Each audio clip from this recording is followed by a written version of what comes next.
আন্তর্জাতিকভাবে স্বীকৃত হয়ে গেছে যে এই সরকারের প্রশাসনের রন্ধ্রে রন্ধ্রে এখনো ফ্যাসিবাদের দোসররা দাপটের সাথে রয়ে গেছেন।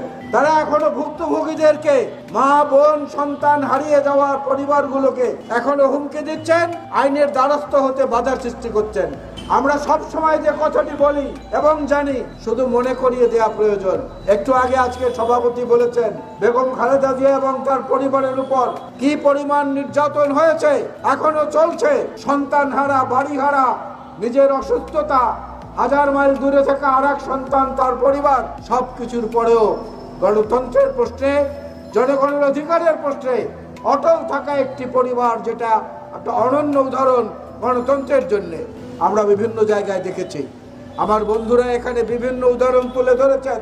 9 মাসে একটা রক্তাক্ত মুক্তিযুদ্ধ হয়েছে, আমরা একটা দেশ স্বাধীন করেছি, একটা নতুন সংবিধান রচনা করেছি। লক্ষ লক্ষ মানুষ শহীদ হওয়া, লক্ষ লক্ষ মা বোনের সম্ভ্রম হারিয়ে যাওয়ায় 9 মাসে আমরা ফলাফল